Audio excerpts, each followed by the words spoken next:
Hello everyone, and thanks so much for tuning in to today's comic book review. We are recapping issue number 18 of Mighty Morphin Power Rangers Boom Comics. So if you have not read this issue yet, I highly encourage you to do that first and then watch this video. Otherwise, prepare for major spoilers ahead. This issue picks up right in Dubois, where the Rangers were previously defending the Earth.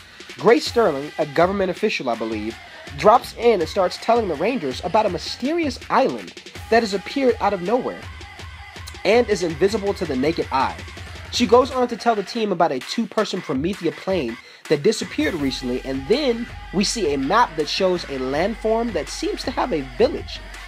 The landform has a visual masking agent of some sort, blocking anyone from being able to physically locate it. There seems to be a hidden allusion to this landform, and we see that Finster is behind the genius mystery. Two civilians are missing with connection to this island. Grace Sterling says it was fortunate that she was in Dubois today to get this notification on this case, and it seems to be more of the Rangers' line of work rather than the Romanian government. But let's briefly talk about Grace Sterling. This random government official comes out of nowhere and all of a sudden gets the attention of the Power Rangers and has them voluntarily go on a mission? Given the circumstances, we can see that the team is more than willing to help mankind anywhere and anytime. But I feel there is something fishy about the situation. Anytime civilians or government gets involved, you can't help but wonder and feel that there's some type of alternative motives. Guess we'll just have to keep reading to find out. Moving on, the Rangers arrive to the island and are amazed at the structure and how old/modern the island looks. Grace Sterling said that there were people there, but no one is in sight, and all the village seems vacant. Kim points out a Dracula-like castle, taking a wild guess at where Finster might be setting up shop. Out of nowhere, two men come from behind and ask if the Rangers are there to see the Master.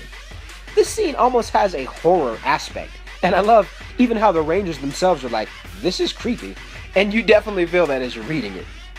Tommy asks the two men how long they have been there, and they say they are new, but not lucky enough to be the first, whatever that means. The two men go on to say that there is a gathering tonight, and we then see the rest of the town. Zack tells all the town folks not to worry, as they will help everyone get out of Finster's bondage, and then we see Finster himself. He shows up and tells the Rangers that his villagers are perfect and don't need help.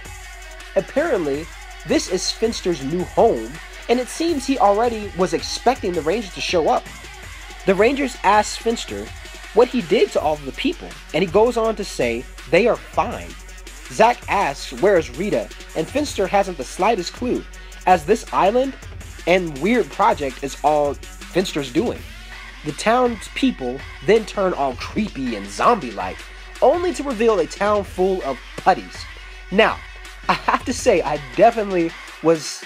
This had like one of those old TV show moments, if you guys know what I mean.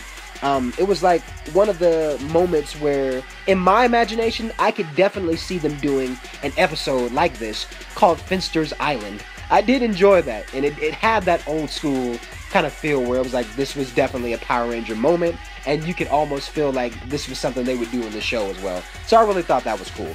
Going on, the Rangers, they use their weapons and combine them, as they do in the series, to blast through the bulk of putties.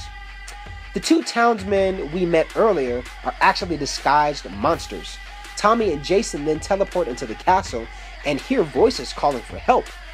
They run into the two civilian pilots that were kidnapped, and Tommy and Jason are trying to figure out if they are real civilians or more fabricated putties from Finster.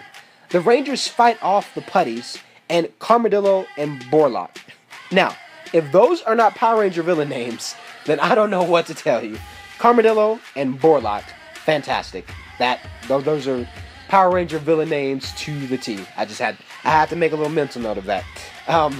Going on, Jason and Tommy free the civilians, and they tell them that Finster tortured them and studied them for his art. They also go on to say that Grace Sterling has been after Finster, and the Rangers were surprised to hear this. Raises other questions like, how does she know about Finster, and what's her connection and vendetta against him? The team takes down the monsters, and then Finster has Green and Red Ranger held captive along with civilians, as he tells them about his current project. Finster has been working on creatures disguised as humans for some time now, apparently. And we see this lab with a bunch of human clones created by Finster. Finster briefly talks about how this all came about until Red Ranger blasts through the stone trap that they were shackled in, and then the rest of the team enters the room, causing Finster to surrender. The scene changes to Grace Sterling thanking the Rangers for rescuing the civilians held captive, and she even extends an offer to the Rangers to do missions under her guidance, rather than the scattershot approach they seem to be taking, as she put it. Red Ranger Jason goes on to say that the Rangers are independent and don't want to get civilians involved. Grace says if they ever change their minds, they know how to find her. The Rangers teleport out of the scene, and then we see that Finster is now a prisoner in a pocket dimension controlled by Alpha 5 and Saba.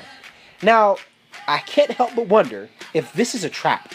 To me, it seems like Finster wanted this to happen, and there is an alternative motive on his side. We'll find out as we continue to read, but that's something to keep in mind. Jason is still spending long hours in the command center, and Zach, he calls him out on it. Zach thinks the team should reconsider Grace's offer to get them pointed in the right direction. Jason is in the command center 24/7 as the team all hopes and awaits for Zordon to return. The command center alarm goes off, and we see that there is a report about humans that have turned into monsters. No doubt, Finster's handiwork.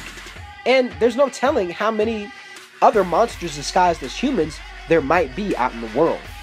And that concludes issue number 18.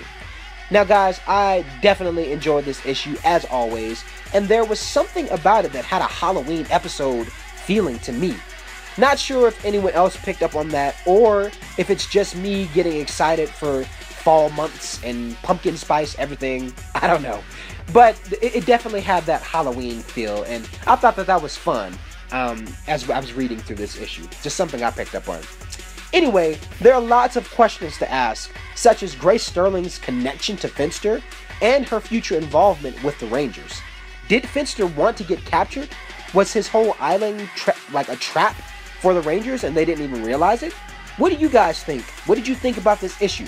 Comment on this video and share your thoughts. I cannot wait to hear from you guys. Thanks for tuning in. Please be sure to like and share this video. Also, if you haven't already, subscribe to my YouTube channel to get the latest on Boom Studios, Power Ranger comics, and more. Until next time, wham, bam, boom.